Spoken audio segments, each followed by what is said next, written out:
Listen up, everyone. As you've probably noticed, the local authorities are still doing nothing. As if it's ever been otherwise. That's true. However, we have received a letter from an official named Wang Taixin. He has arrived from the capital to act as the censor and to restore order to the province. His powers are still limited, but his spies have discovered the location of the wokou-base. It is in a coastal cave not far from Wei Cheng's village. They have been hiding right under our noses this whole time. We must go at once, before their leader eludes us once again. I know the cave. We'd often climb inside as children. Not many people know that it has two entrances. A large one from the beach, and a tiny one from the opposite side, which leads to a subterranean river. It's pitch dark in that part of the grotto, with little space and sheer drops on either side. The path is nearly impossible to spot from the inside, and the wokou won't know about it. We can storm in through that entrance and use the element of surprise. A good idea, but such a plan won't work. Considering how narrow the cave is, we will be like fish in a barrel if they spot us too early. Let's do this instead. I will lead the main group in from the beach and engage them outside, drawing out their main forces. Meanwhile, you and Shuan Pai will slip in from behind and set fire to their ships. This will cause a panic, and we'll then use all our strength to force them back inside the cave. Excellent plan. Let's go.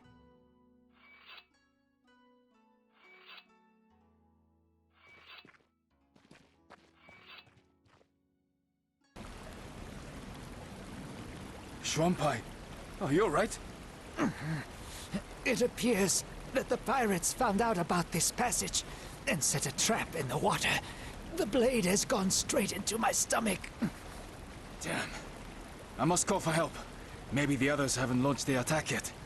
I'll be all right. You can do it.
Here you are, you bastard! You won't get away from me now!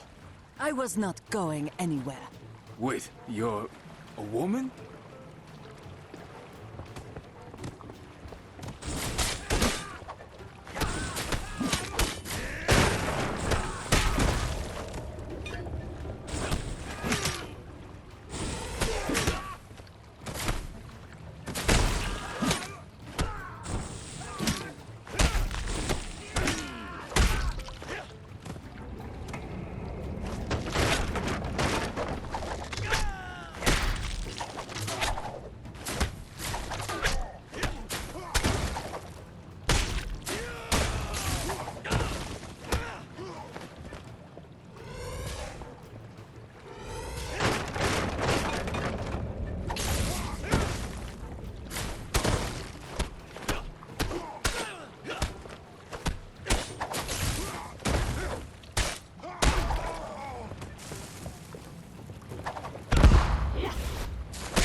I am sorry for burning down your village. I had no choice. A few years ago, a bloodthirsty tyrant appeared in my homeland, who had decided to conquer the whole country.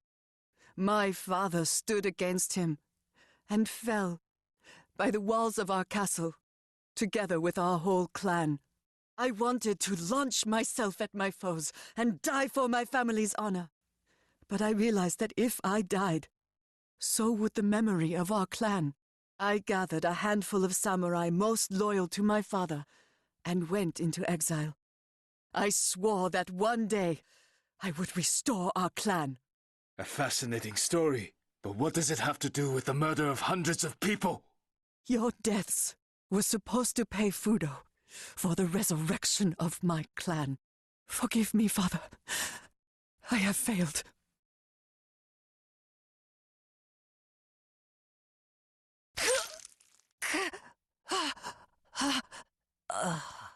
Before she died, she said that someone called Fudo promised to resurrect her family in exchange for people's lives. Fudo is a Japanese deity, believed to cast out demons with fire. I have never heard of people making sacrifices to him, especially human ones.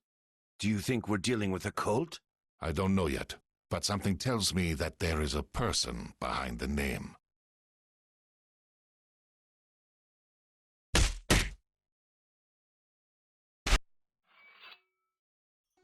Master Zhongfei, I would like to speak to you. You have taught me a lot since I've been with you. How to move during a fight, how to strike, how to center my chi, how to breathe, and even how to fall correctly. I've almost completed all the tasks set by Master Guan Li, from defending villages to washing these blasted floors. And now you want to take the monastic vows and become a student monk. Am I right? I won't argue with that. You're quick to learn, you train hard, and already fight better than many Shaolin monks. Yet I have one question for you. You have finally gotten revenge on the person who killed your grandfather and burned down your village. How do you feel now? For me, she was evil incarnate. Every day, I imagined how I would take her life with my own hands. I wanted her nearest and dearest, people I never met, to die a painful death. You probably expect me to say that her murder didn't change anything, that I don't feel any better and other such banalities. However, I do feel better. Although not because I got my revenge. She was only human. She committed all these murders because she was unable to accept her father's death. I feel better because I was able to discard my hate towards her, and feel sorry that she is dead. You have changed much since we first met, Wei Chang. Well, I agree. Wei Chang swore not to drink wine, eat meat, commit adultery, or kill. However, the Shaolin warriors were allowed to break the last commandment if they were in mortal danger. Apart from renouncing worldly pleasures, Wei Chang also had to forswear his common name and take on a new monastic name. Thus, Wei Chang went from being a simple fisherman to being the monk Dao Kun.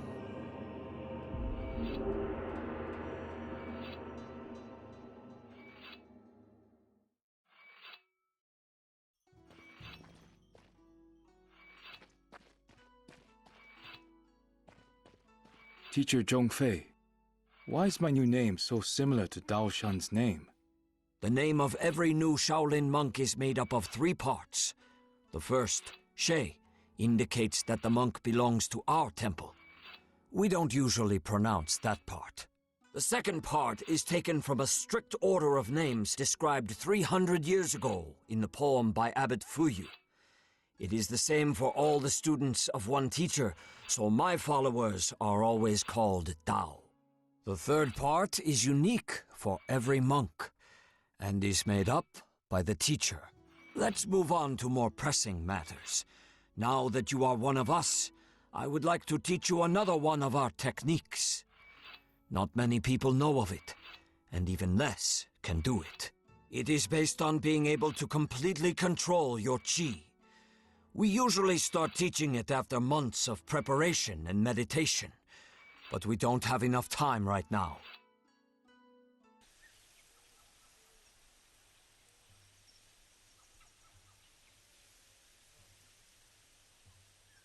This technique is called the 3 ground seals. Unlike southern elements, it works best when fighting against several opponents. This style drastically differs from everything you have gotten used to. Earth Seals allows us to use Qi for an indirect effect on your foes. The first seal is the Seal of Harmony. It weakens your enemy's defenses.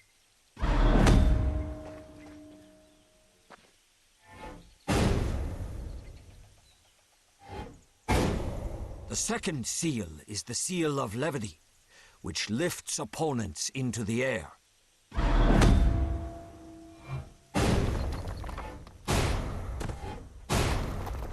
Finally, the third one, the Seal of Concentration, draws the enemies towards you.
The wokou have set fire to the building.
Are you okay?